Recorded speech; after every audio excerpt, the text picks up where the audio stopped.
The wind moved softly across the open plains, carrying the scent of dust and sage. The sun hung low, heavy with heat, painting everything in gold and red. A lone figure walked along the edge of a broken trail, a young Apache girl, her steps slow, her eyes hollow. Her clothes were torn, her hair tangled by days of travel. She had no horse, no food, and no one left to call her name. The land was vast, but to her, it felt like a cage made of silence. Once she had a home, laughter by the fire, songs under the stars. But the war between her people and the settlers had taken it all. She had seen smoke rise from her village and heard the screams that never stopped. Now only memories followed her, whispering in the wind like ghosts that wouldn't let go. She didn't know where she was going anymore.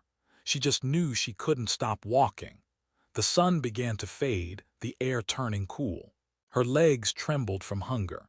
Every step was a struggle, every breath a reminder that she was still alive, though she didn't know why.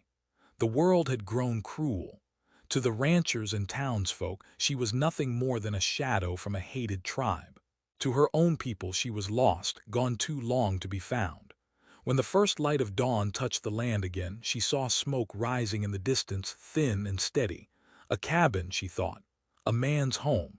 Her heart pounded. She didn't know if he would help her or drive her away with a rifle. But her body couldn't take another night in the cold. She stumbled toward it, one weak step after another, until she reached the edge of the ranch. Fences stretched wide, cattle grazing in the far fields. A man stood near the barn, his back turned, his movements slow and deliberate. She froze, afraid to speak, afraid to be seen.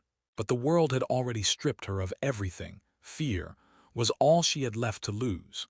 And then, in a trembling voice that broke the morning quiet, she whispered the words that would change her life forever. "I can't live without a man." The rancher turned slowly at the sound of her voice. For a moment he thought it was the wind. But when he saw her standing there barefoot in the dirt, trembling, her skin marked by sun and struggle, he knew this was no ghost. His hand went to the handle of his rifle out of habit, but he didn't raise it. Something in her eyes stopped him. They weren't the eyes of an enemy. They were the eyes of someone who had already lost too much. She didn't move. Her lips were dry, her face pale under the morning light. He saw the desperation before she spoke again, softer this time, almost like a plea. "Please," she whispered, her words broken and heavy with exhaustion. "I can't live alone." The man said nothing. He was a tall figure, broad-shouldered and weathered from years under the sun. His hat cast a shadow across his face, but his eyes were clear, sharp, and cautious. He had lived too long in these lands not to be careful. He had seen the damage that came from trusting strangers. Yet, looking at her, he couldn't bring himself to turn away. He gestured toward the well near the barn. "Water's there," he said quietly. His voice was rough, like gravel, unused to kindness. She hesitated, unsure if he meant it, but then stepped closer. Her hands shook as she lifted the bucket, drinking too quickly, spilling half of it down her neck. The man stood a few feet away, silent, watching. When she was done, she leaned against the wooden post, her breath uneven.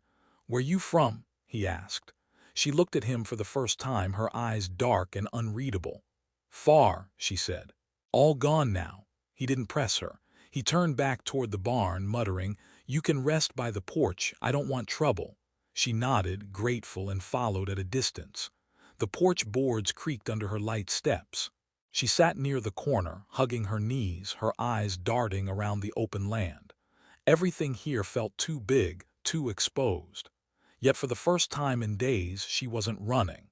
The man went about his work, fixing the fence, feeding the horses, checking his herd. He moved like a man who had lived alone for too long, each action careful and steady. Occasionally, he glanced toward her but said nothing. When the sun reached its highest point, he brought out a small piece of bread and some salted meat. He placed it on the porch beside her without a word and walked away. She stared at the food for a long time, unsure if it was meant for her. Then slowly she ate, each bite small, hesitant, like someone afraid it might vanish. As the day went on, her body began to relax, her head growing heavy. The sound of wind through the grass lulled her into half-sleep. She didn't dream of home. She didn't dare. When she woke, the sun was dipping behind the hills. The man was chopping wood near the side of the cabin, the steady rhythm of his axe echoing through the quiet. She watched him for a long while, his movements precise, his strength effortless. He didn't look like the men who had taken from her people, those soldiers and settlers who burned everything they found. There was something different about him. His face, though stern, wasn't cruel. He looked like a man who had fought his own battles and carried them silently. That night, when the stars came out, he lit a small fire outside and sat beside it. The glow touched his face, revealing the lines carved by time and solitude. She sat near the porch steps, wrapping her arms around herself. The air had grown colder. After a while, he spoke without looking at her. "You got a name?" She hesitated. "Tayan," she said softly. He nodded once. "I'm Cooper." His tone was plain, almost indifferent, but there was a quiet weight in the exchange, a fragile start to something that neither of them understood. The fire crackled between them. Crickets sang in the grass. For a moment the world outside the ranch seemed far away, the wars, the hatred, the fear. Here, it was just two souls who had both lost too much and didn't know what to do with the silence that remained. Days passed and she stayed near the porch, too weak to go anywhere else. He didn't tell her to leave. Each morning he left food by the door, and each evening he checked the fences while she watched from afar. They barely spoke, but there was an unspoken agreement between them. She needed a place to rest, and he needed someone to remind him what compassion looked like. One afternoon, she tried to help. She gathered firewood from the edge of the trees, her steps unsteady. When Cooper saw her struggling, he called out, "You don't have to do that." "I want to," she said quietly. He didn't argue. He just nodded and handed her a lighter piece of wood. For the first time, their hands brushed. It was a small thing, but it sent a strange warmth through both of them. Neither said a word. That night, as the wind howled over the plains, Cooper sat by the fire again. Tayan sat closer than before, the flames lighting her face. He handed her a blanket without looking at her. "Gets cold fast here," he said. "Thank you," she whispered. He nodded, staring into the fire. "You can stay for now," he said after a long pause. She looked at him, unsure if she'd heard right. "Stay. Until you figure where to go." Her throat tightened. "I got nowhere." He didn't reply, but his silence wasn't rejection. It was the kind that held understanding. She watched the firelight dance in his eyes, and for the first time since her world had fallen apart, something like safety began to form, fragile, uncertain, but real. When she finally fell asleep near the warmth of the flames, Cooper sat awake a little longer, listening to the wind outside. The land was quiet, but his thoughts weren't. He didn't know why he'd let her stay. Maybe it was pity. Maybe it was loneliness. Or maybe it was because her voice, when she said, "I can't live without a man," asterisk had sounded less like a confession and more like a cry for life. Morning came with the smell of rain in the air. A soft gray mist hung over the ranch, wrapping everything in quiet. Cooper was already outside, feeding the horses. The sound of hooves against the damp soil echoed through the stillness. Tayan stood by the porch, barefoot, wrapped in the old blanket he'd given her. She watched him, unsure whether she should speak or stay silent. Every movement he made seemed sure and practiced, like he'd been doing this his whole life. She wondered what kind of man could live so far from the rest of the world. When he noticed her watching, he gave a small nod, the kind that wasn't quite a greeting but wasn't cold either. "You can eat inside," he said without looking up. His tone was plain, but there was something softer behind it. She stepped into the small cabin. It smelled of wood smoke, leather, and coffee. A plate of bread and beans sat on the table, steam rising in the cool morning air. She ate slowly, careful not to make a mess, her eyes moving over the walls. Everything inside was simple but built to last, tools hanging neatly, shelves lined with tins, a rifle above the door. She wondered how long he'd lived alone like this. There were no signs of family, no pictures, no laughter in the air. Just a quiet that seemed to have lived there longer than either of them. After breakfast, she followed him outside, wanting to help. He didn't tell her what to do, but she watched and learned. When he carried hay to the barn, she picked up what fell. When he fixed the gate, she held the boards steady. He said little, only gave small nods of approval when she got things right. By midday, the sun broke through the clouds, warming the earth. Tayan wiped sweat from her brow, surprised by how natural the work felt. For so long she had been running, from soldiers, from hunger, from the past. Now her hands were busy with something that gave her a strange sense of peace. Cooper noticed. "You work hard," he said, almost like he hadn't meant to speak it aloud. She looked at him and smiled faintly. "Hard work keeps the mind quiet," she said. He met her gaze for a moment, then looked away, pretending to adjust his hat. "That's true," he muttered. Later that day, as the light began to fade, Tayan sat near the fire pit, brushing dust from her skirt. Cooper joined her, sitting on a wooden crate. They watched the flames dance in silence. The wind moved gently through the grass, carrying the smell of pine and earth. For a long time, neither spoke. It was the kind of silence that didn't need to be broken. Finally, she asked, "Why do you live so far from town?" He poked the fire with a stick, sending sparks into the air. "Used to have a wife," he said quietly. "She didn't like it out here. Too lonely," she said. "After she left, I stayed." Tayan nodded slowly, not out of pity but understanding. "Loneliness don't scare you," he gave a dry laugh. "You get used to it. The land talks if you listen long enough." She looked out over the open plains, the fading sun painting everything gold. "My people listen too," she said softly. "To the wind, the water, the trees. They said everything has a voice. Most folks just stopped hearing it." He glanced at her then, studying her face in the firelight. "Maybe that's why the world's so loud now," he said. They didn't speak again for a while. The fire cracked and the stars began to show. Tayan felt the kind of quiet that didn't come from fear or emptiness. It came from being understood, even just a little. In the following days, their routine found its rhythm. Cooper worked the fields and fixed fences while Tayan tended to the cabin. She swept the floors, washed clothes in the stream, and cooked what little they had. It wasn't much, but together it became enough. One morning, he came back from checking the cattle to find her outside, humming a tune he didn't recognize.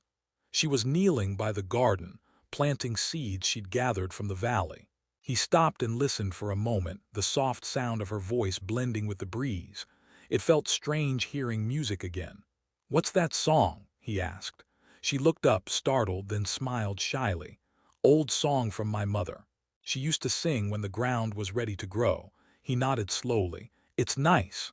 Her smile lingered for a moment. "It helps the earth remember," she said. Days turned into weeks. The cabin no longer felt like just a shelter. It began to feel alive. Tayan learned to cook the way he liked, though she added her own herbs and flavors when she could. Cooper found himself talking more small stories about the land, the weather, the animals. Sometimes she would laugh quietly, and every time she did, he realized how long it had been since laughter lived on that land. One evening, a storm rolled in from the west. Thunder cracked over the mountains, and the wind howled through the trees. The cabin creaked under the weight of the storm. Cooper moved quickly to shut the shutters while Tayan fed more wood into the fire. Rain pounded the roof like fists. When lightning lit the sky, she flinched, memories flashing behind her eyes of fire, of running, of screams. He saw the fear on her face and paused. "It's just rain," he said gently. She nodded, but her hands still trembled. The next flash of light made her gasp. He stepped closer, speaking quietly. "You're safe here." For a long moment she just stared at him, her eyes wide. The storm raged outside, but inside the cabin there was a different kind of stillness. His hand brushed hers, rough and warm, grounding her back to the present. She closed her eyes and took a deep breath, letting the sound of rain wash over her. By morning the storm had passed. The world outside was fresh again, washed clean. The sun broke through the clouds, scattering light across the valley. Cooper opened the door and breathed in the cool air. Tayan stepped beside him, her hair loose, her face calm. The earth steamed in the sunlight, the smell of wet soil rising around them. He turned to her, his voice low. "You did good last night." She looked at him, a small smile forming. "We both did." The wind carried their words away, leaving behind only the sound of birds returning to the trees. Neither of them said it, but they both knew something had changed, something quiet, steady, and real. The land that had once been empty now held two hearts learning to live again, side by side, without needing to ask for permission. The days stretched long and bright that summer, the kind of light that soaked into the skin and made the air shimmer above the dry grass. Cooper rose before dawn every morning, same as always, but now Tayan was awake soon after him. She'd started working beside him without being asked, her quiet determination blending into his steady rhythm. At first, he tried to tell her to rest, but she only smiled faintly and said, "Rest is for the full stomach." After that, he stopped arguing. Their mornings filled with the sounds of tools, the creak of leather, and the calls of birds across the hills. She had learned to tend the animals, moving carefully among the horses, her touch gentle. The horses that once spooked at her presence now let her brush their coats without a sound. Cooper noticed the change, though he didn't say much. He simply watched her from a distance, the way she worked as though the land spoke to her. The cabin walls had started to weaken after the long winter. Cooper decided to rebuild them stronger. He began cutting timber from the grove behind the ranch, dragging the logs home one by one with his old mule. Tayan followed, carrying what smaller pieces she could, determined to help. Sweat glistened on her brow under the sun, but she never slowed down. He caught himself glancing at her sometimes, surprised at her strength, the way she faced every task without complaint. One afternoon, while hammering a new frame together, he noticed her standing nearby, holding a pail of water. "You don't have to stay out here," he said, wiping his brow. She shook her head. "I want to learn." He handed her a smaller hammer, testing her grip. "All right," he said with a half-smile. "Just don't lose a thumb." She grinned, a rare sight that softened her whole face. "Then you teach slow," she said, teasing lightly. It was the first time he heard playfulness in her voice, and it caught him off guard. He laughed, a sound so unfamiliar that it startled even him. It rolled out awkwardly at first, then warmer, real. Tayan blinked in surprise, then laughed too, the sound light and honest. For a moment, it felt as though the world paused to listen. They worked through the long days together, the rhythm of hammers echoing across the valley. Sawdust clung to their hair and clothes, sunlight turning it to gold. Tayan fetched stones for the foundation, her feet dusty and bare. Cooper cut and shaped each beam with care. When the frame of the new cabin began to rise, she stood back and stared at it like it was something out of a dream. "It's strong," she said softly. He looked at her, his hands resting on the wood. "It's yours," he said simply. She frowned, confused. "Mine," he nodded. "You've earned your place here. Figure it's time you had a space that's your own." Her throat tightened. For so long she had been told she didn't belong anywhere, not in her tribe after the war, not in the towns that called her savage. Yet here, a man who had every reason to turn her away had given her something no one else had. A place. She didn't know how to thank him, so she said nothing, just turned back to the cabin and began working harder than ever. The days turned hot and dusty, and the cabin slowly took shape. She learned how to seal the gaps with mud and straw, how to smooth the wood with sand. Every beam felt like a piece of her past being mended. When Cooper lifted the final plank into place, she stood beside him, their shoulders brushing. "It's done," he said, lowering his hammer. "It's beautiful," she whispered. That night they sat by the fire outside, the glow of the finished cabin behind them. Crickets sang in the tall grass and the smell of pine drifted through the cool air. She stared at the flames, her eyes soft with thought. "When my people built homes," she said quietly, "we did it together. It was a sign of belonging." Cooper nodded, staring into the fire. "Guess we did the same," he said. They fell into silence again, but this time it felt easy.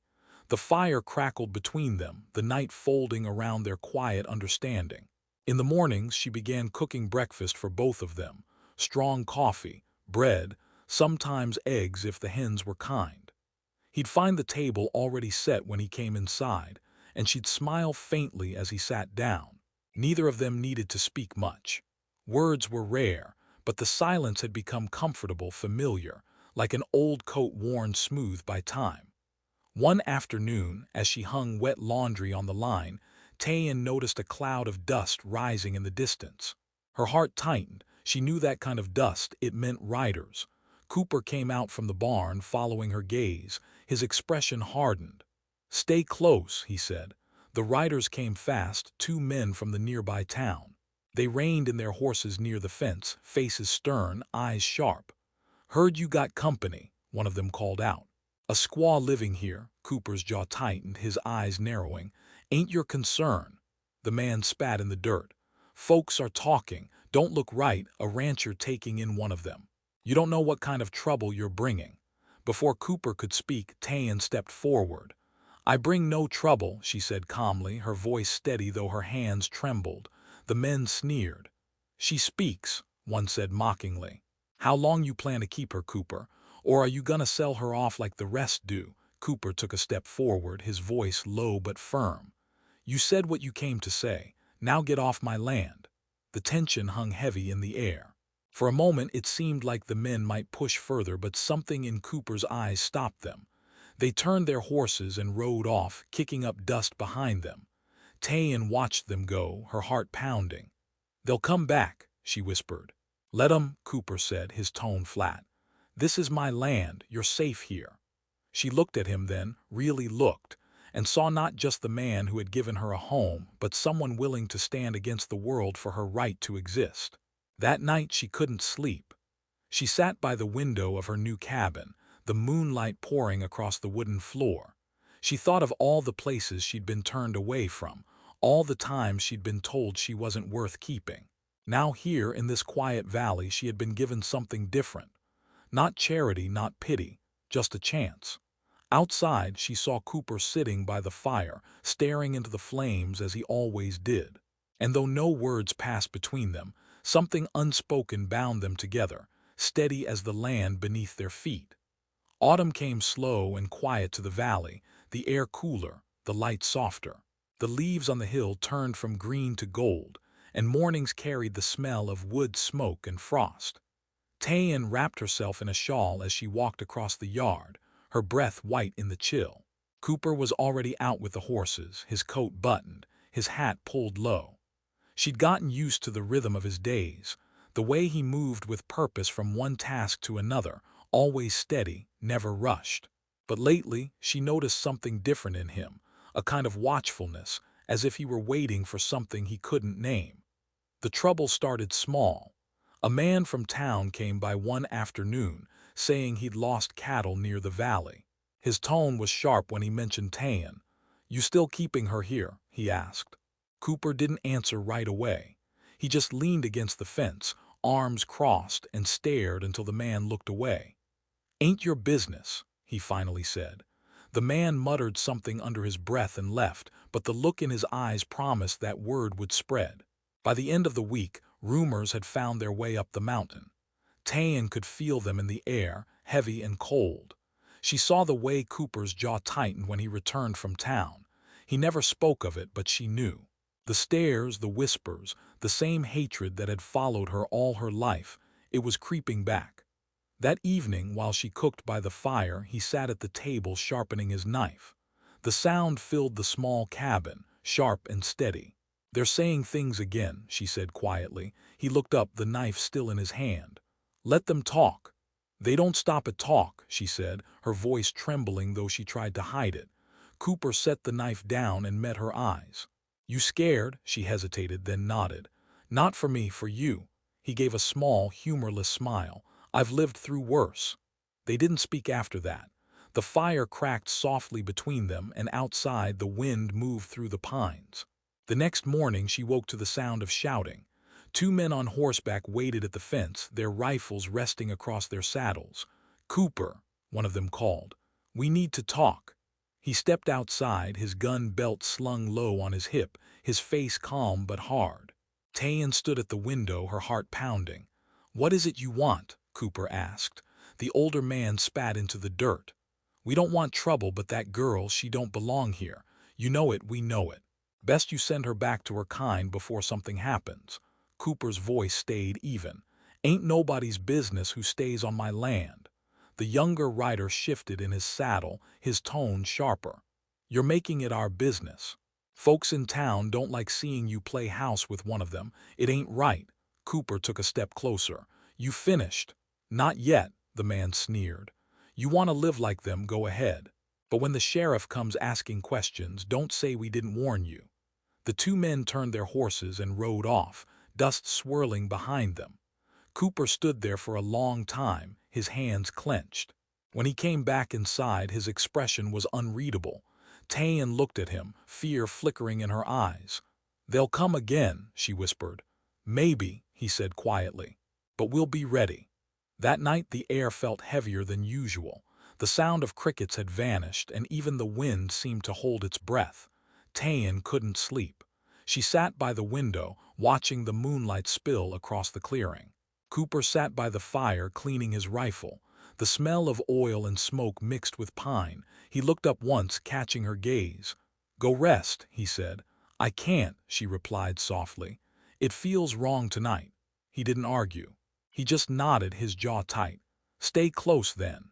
It wasn't long before they heard it, the distant thud of hooves, the faint creak of saddles. Cooper stood, his face darkening. He moved to the door, hand on his gun. Tayan's breath caught in her chest. The sound grew louder, closer. "Stay inside," he said. "No," she whispered. "Not again." By the time the riders reached the yard, the lantern light glowed against their coats.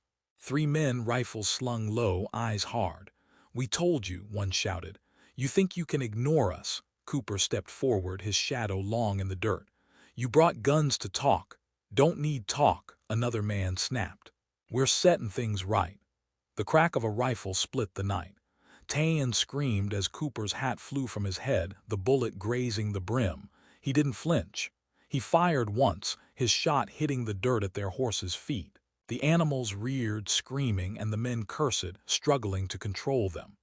"You fire again, and I won't miss," Cooper said, his voice low and cold. The standoff lasted only seconds, but it felt like an eternity. Finally, the men pulled back, spitting threats as they retreated into the dark. Cooper watched until their shapes disappeared into the trees, then lowered his gun. Tayan ran to him, her hands shaking. "You could have been killed." He brushed the dust from his coat, breathing hard. "So could they," he said simply. When she touched his arm, he didn't pull away. For the first time, she saw something behind his calm, a flicker of fear, not for himself, but for her. "They won't stop," she whispered. "Then we won't run," he said. The next morning, the sun rose clear and cold. Cooper fixed the broken fence where the men had ridden through, his hand steady. Tayan helped him without speaking. Every nail driven into the wood sounded like a promise neither of them would say aloud. Days passed, and the valley returned to its stillness. The men didn't come back, but the memory of their voices lingered. Tayan felt the weight of what had happened pressing on her chest. One night, as the fire crackled low, she turned to Cooper. "Why do you keep me here?" she asked softly. "You could have sent me away, spared yourself all this." He stared into the flames for a long time before answering. "Because when you came here, I saw someone the world had already thrown away. I guess I knew what that felt like." She looked at him, her throat tight. The firelight painted his face in gold and shadow. "And now?" she asked. He lifted his eyes, meeting hers. "Now I don't want this place without you in it." The silence that followed wasn't heavy. It was full, deep, alive. Outside, the moon rose over the cabin, and the wind swept gently through the grass. Somewhere in the darkness, a coyote cried, its voice fading into the night. And in that moment, between the sound of the fire and the quiet hum of the land, Tayan felt something she had never known before. Safety, fragile but real, built not from fear, but from choice. Winter settled over the mountains like a blanket of silence. The mornings came pale and cold, the frost clinging to every blade of grass, every fence post.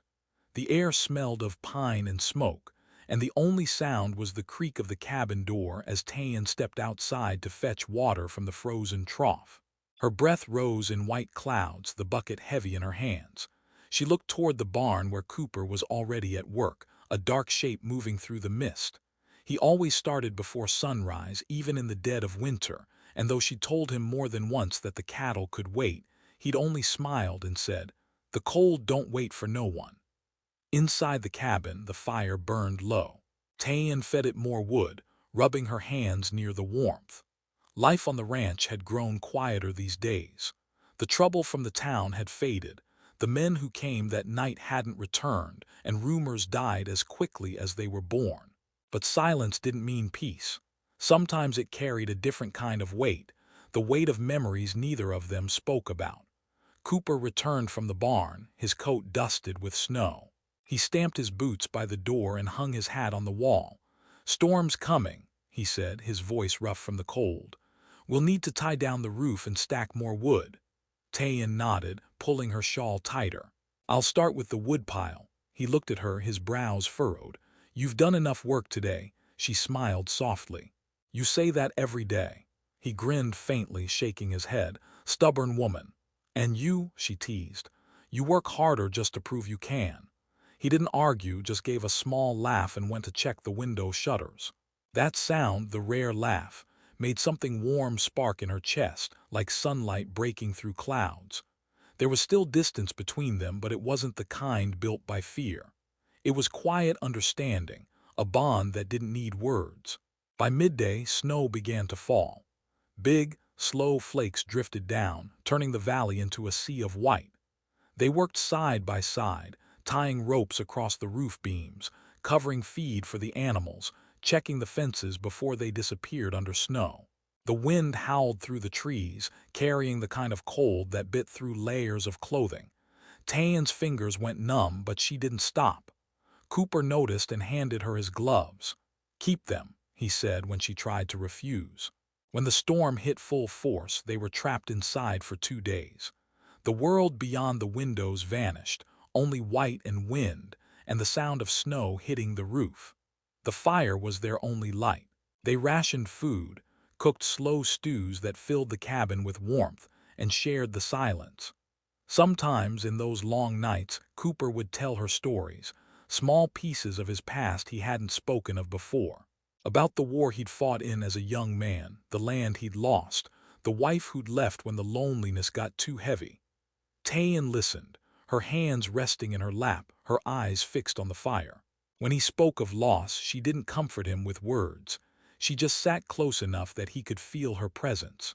When he grew quiet, she told him of her own life, of the river her tribe had camped near, of her mother's songs, of the night her world burned.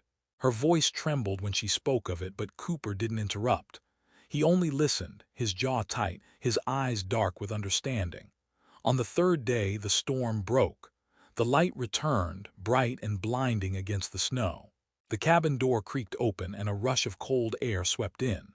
Tayan stepped outside first, her boots sinking deep into the fresh powder. Everything was still. The land that once looked wild now shimmered, clean and endless. Cooper joined her, standing beside her shoulder to shoulder. "You ever seen it like this?" he asked quietly. She shook her head. "No, it's like the earth started over." He smiled faintly. "Maybe it did." The days that followed were calm. They repaired what the wind had broken, cleared the paths, and gathered fallen branches for firewood. At night, they ate together by the fire, the air between them lighter. Tayan had started humming again, old songs her mother used to sing, and Cooper would listen without saying a word. Sometimes he'd close his eyes, as if her voice carried something he'd forgotten how to feel. Weeks passed and the snow began to melt. Water trickled down from the mountains, filling the creek near the pasture. Spring crept in slow, bringing color back to the world. Tayan planted new seeds by her cabin, her hands deep in the soil. Cooper fixed the fences that winter had bent. The days stretched long, full of quiet work and quiet company. One morning he found her sitting by the garden, her hands covered in dirt, a satisfied look on her face. "What are you planting?" he asked. "Wildflowers," she said. They don't need much to live, just space and light. He watched her for a moment, the corner of his mouth lifting. Seems fitting. As the weeks warmed, the valley began to bloom. The hills turned green again, the air alive with the buzz of bees and the cry of hawks above. The cabins stood side by side, smoke curling from their chimneys into the open sky. At night, Tayan would sit on the porch wrapped in her blanket, watching the stars rise. Cooper often joined her, a mug of coffee in his hand, the quiet between them deep but gentle. Sometimes she'd ask him about the future, what he planned to do with the land, with the years ahead. He'd always shrug, staring out into the distance. "Never thought much about it," he'd say. "Just been trying to keep things alive long enough to see another sunrise." And she would smile softly, turning her gaze back to the horizon. "You've done more than that." He'd glance at her then, and though neither said it aloud, the truth sat between them like steady light. The ranch wasn't just surviving anymore. It was living. The days grew longer, the fields richer. Tayan's flowers began to open, small bursts of red and yellow among the grass. Cooper built a new corral, stronger than the last. In the evenings they'd walk the land together, their steps slow, unhurried. The silence around them wasn't empty now. It was filled with the sounds of the world returning to life. The creek flowing, the wind in the trees, the distant cry of coyotes on the ridge. And though they still carried the weight of everything that had come before, they carried it together. The loneliness that had once defined the ranch had been replaced by something quieter, deeper. It lived in the space between their footsteps, in the small gestures they didn't need to name. When the last snow finally melted from the peaks, Tayan stood outside and watched the sun rise over the mountains. The light touched her face, warm and steady. Behind her she heard Cooper's footsteps in the doorway. Neither spoke. The morning said enough. The land was still, the air full of promise, and for the first time in her life, Tayan didn't feel like she was passing through someone else's world. She was part of it.